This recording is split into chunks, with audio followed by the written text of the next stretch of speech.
शिव जी का सच्चा भक्त कौन है? एक शिव भक्त की कहानी। सोने के थाल की कहानी। एक नगर में भगवान शिव का एक भव्य मंदिर था, जहां हर वर्ष दूर दूर से भक्तजन शिव जी के दर्शन के लिए आते रहते थे। श्रावण का महीना था। दूर दूर से कावड़िए कावड़ लेकर भगवान शिव को जलाभिषेक करने आए हुए थे। मंदिर का परिसर भक्तों को भीड़ से भरा हुआ था। तभी अचानक आकाश में बिजलियां हुई और सोने का थाल उतरा। उसी के साथ एक भविष्यवाणी हुई कि जो कोई भगवान शंकर का सच्चा भक्त और प्रेमी होगा, उसी को यह थाल मिलेगा। मंदिर के परिसर में उपस्थित सभी लोगों ने यह भविष्यवाणी सुनी। धीरे धीरे सभी इकट्ठे हो गए। जो लोग मंदिर की व्यवस्था देखते थे, उन्हें तो पूरा विश्वास था कि यह थाल हमें ही मिलेगा, इसलिए वे सबसे आगे जाकर खड़े हो गए। सबसे पहले एक पंडित जी आए और बोले, देखिए, मैं प्रतिदिन महादेव का जलाभिषेक करता हूँ, अतः मैं ही भोलेनाथ का सबसे निकटवर्ती प्रेमी हूँ और भक्त हूँ, इसलिए थाल मुझे मिलना चाहिए। इतना कर पंडित जी ने थाल उठाया। जैसे ही पंडित जी ने थाल उठाया, थाल पीतल का हो गया। यह देखकर पंडित जी बड़े लज्जित हुए। उन्होंने थाल यथास्थान पर रखा और वहां से निकल गए। इसी प्रकार वहां उपस्थित सभी पंडितों ने खुद को आजमाया, लेकिन शायद उनमें से कोई भी सच्चा भक्त नहीं था।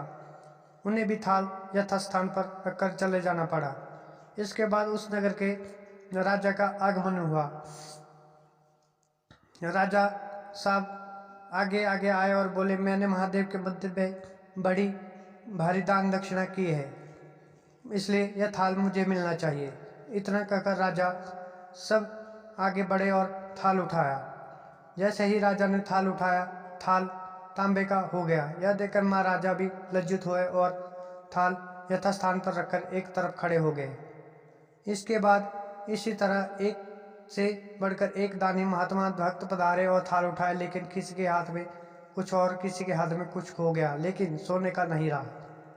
तब लोगों को पता चला कि हम में से कोई महादेव का सच्चा भक्त नहीं है।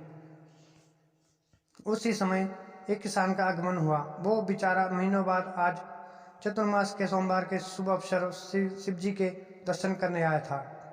गरीबी और गृहस्थी के बोझ तले दबाने दिन रात खेतों में मेहनत मजदूरी करके अपना और अपने परिवार का गुजारा करता था।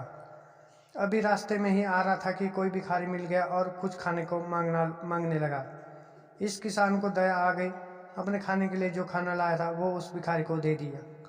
थाल के बारे में इसने भी सुना, लेकिन इसने उस और कोई ध्यान नहीं दिया। सीधा मंदिर में गया और महादेव का पूजन करके बाहर आ गया।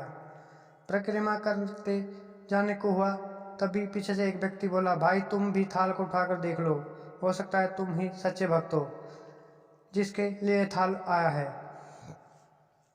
किसान को लगा कि वह व्यक्ति उसका मजाक बना रहा है। किसान ने हंसते हुए कहा, भाई, मैं तो कभी पूजा पाठ नहीं करता, महीनों ने एक आध बार मंदिर आ पाता हूँ, मैं काय का सच्चा भक्त। वह अजनबी बोला, भाई, हम तो देख चुके हैं, हमारी भक्ति दो कौड़ी की भी नहीं है, अब भी तुम अपना हाथ में आजमा कर देख लो। सोने का थाल मिले न मिले, किंतु पता चल जाएगी तुम्हारी भक्ति भी सच्ची है कि नहीं।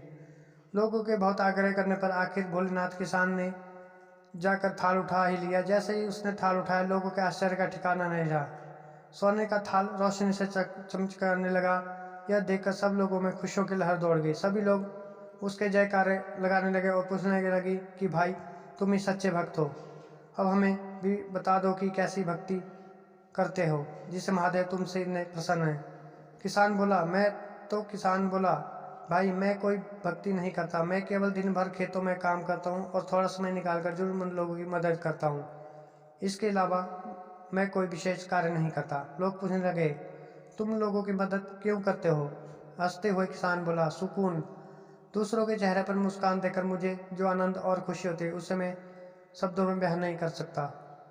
शायद यही कारण है कि महादेव मुझसे खुश है। इसलिए हमेशा याद रखें, सत्कर्म का आरंभ भी आनंद से होता है और अंत भी आनंददायक होता है। दुष्कर्म का आरंभ भी दुख से होता है और अंत भी दुखदायक होता है। आप सैकड़ों मील की यात्रा करके भी दूसरों का दिल दुखाते हो, तो आपकी तपस्या क्या है? साधना और महादेव का दर्शन धूल के।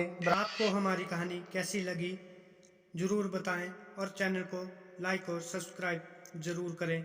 धन्यवाद।